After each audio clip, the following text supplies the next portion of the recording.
In the last couple of years, OXFAM has been doing some research with Loughborough University, funded by the Humanitarian Innovation Fund. And this was looking at whether sanitation lighting, so for example, lighting at communal latrines in refugee and displacement camps, reduced risks of gender-based violence. So it's quite wide scope. And we had findings in all those areas, GBV, water and sanitation, camps, and so on. I'm just going to pull out for the next few minutes some of our findings around lighting. As part of the research, we worked in 3 camps, which were more or less in their first phase. People were just arriving, so first phase of an emergency, and they were in Iraq, Nigeria, and Uganda. And as part of the research, we did a baseline, and then we put in different lighting solutions in each camp. One was handheld solar lights, one was fixed wall lights, and in another we put lampposts. So I'm just going to tell you a bit about that. You can see there's much more detail in our research than I can possibly present today, but you can see here the web address. And I would like to point out, if you look on the left-hand side, there's in the middle of those documents, there are 8 case studies specifically on lighting, including the locations we were in, plus South Sudan, Lebanon, and Bangladesh. Can you go to the next slide, please? So our main findings are that the demand for lighting everywhere was evident. People talked about it as a basic need, that they needed multiple forms of lighting, and that all household members needed lighting. This was not seen as a luxury, definitely a basic need. In general, we were looking at safety in our research, and it does, having lighting makes people feel safer, but just worth noting that actual improving safety, particularly women and girls' safety, it can only ever be a contributor towards that. There are many other factors, particularly in camps, that need to be addressed around site security. In the case of our research, the build and quality of latrines, locking doors, those kind of things. We found that even where there was a blanket distribution of a solar lamp to every household in the camp, men had 2 or 3 times more access than women and girls. Women and girls were often resorting to using very low-tech forms of lighting, so the sticks or grass that they would light at night, candles, kerosene, also much more dangerous types of lighting. Men were much more likely to be using mobile phones as a source of light, but overall I was very surprised to find how high the dependency on battery torches was everywhere that we went. And a general trend, men have much more access. If a household has one light, men are much more likely to be using that for all sorts of reasons. We also found lighting provides a lot of benefits beyond safety, improving family and community interactions, it lengthens the day, studying markets, and so on. And a big problem that we had everywhere was this lack of coordination in the humanitarian sector. No one quite knows where lighting belongs. In Uganda, it was the GBV group that was coordinating on lighting.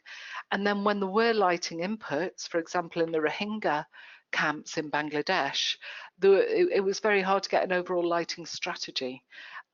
So lots of agencies were doing very uncoordinated things that didn't contribute to an overall strategy.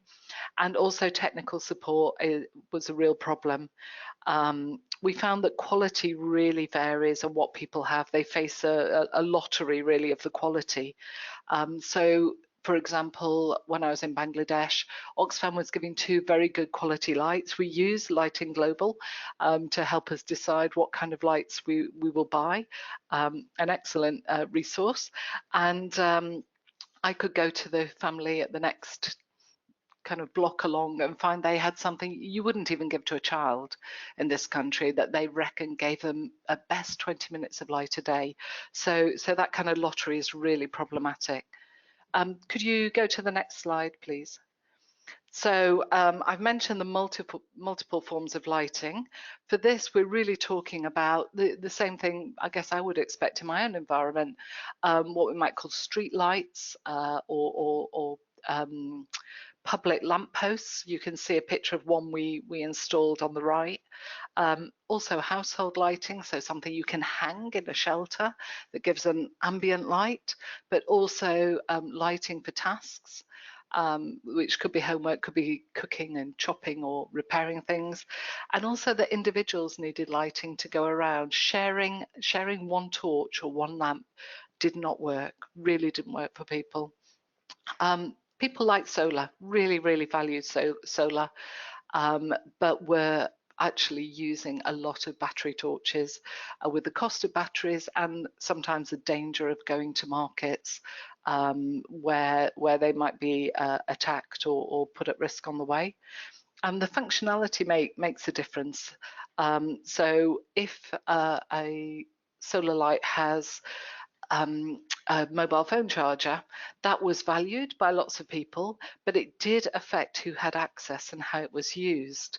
And of course, when we found that many more men had mobile phones than women, the gender dimension comes in very strongly. I was talking to a woman who was trying to cook in the dark in Uganda and asked, well, do you not have a lamp? And she said, yes, we got the UNHCR lamp, which is a great Sunbel, very nice quality lamp. But her husband had gone into the local town and he needed it to charge his mobile phone. And so sometimes we were thinking, well, if we don't put the charger, will that increase women and girls' access if the mobile phone issue is problematic? Mobile phones, of course, are an additional source of light as well to a household. People really wanted the high quality.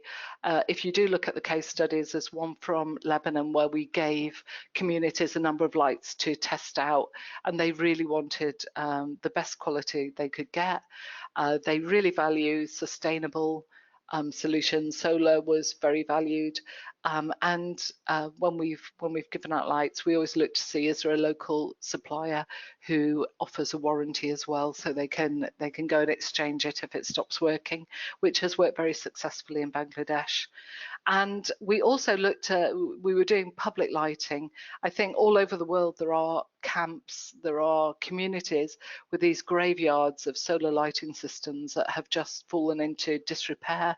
They've been vandalized.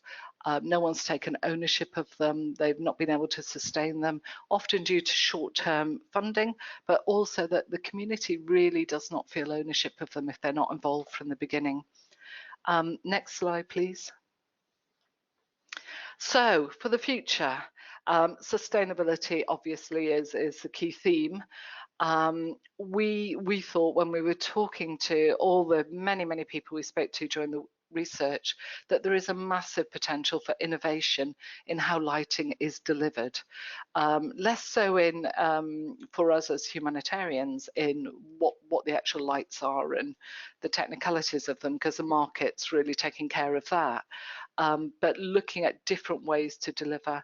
So I think a lot of lighting at the moment in places I've been is very much that, you know, just delivering boxes off the back of trucks kind of thing, slightly more sophisticated, but the potential for innovation is huge. We did some work on market-based approaches in Bangladesh. That's one of the case studies, really interesting, using cash and vouchers, but using those with local traders, encouraging traders to actually improve the quality of what they're offering and to work on using that kind of approach to bring together refugees and host communities, for example, where there are a lot of tensions. We worked on community-based public lighting, where we had community maintenance committees that looked after the lighting. That was really useful when it came to things like antisocial behaviour, vandalism and theft. We also, and potential for income generation, I'm just going to leave that for the moment because maybe I don't think there's time to go into it. There's really a strong need in the humanitarian sector for this kind of coordination, having strategies and having strong technical guidance. We found quite a lot of lamps, street lights in camps we were visiting just had things misaligned, weren't quite working. You know, they were not being installed correctly, so people didn't get the full value of them. And then the final point I would say is that designing with people, thinking about gender, disability, thinking about power dynamics, but also the huge potential for innovation for community-led projects that the energy sector and lighting in particular offers. There's just one final slide, and this is, if you can go forward, this is just a little bit from the report, which is quite a short summary report.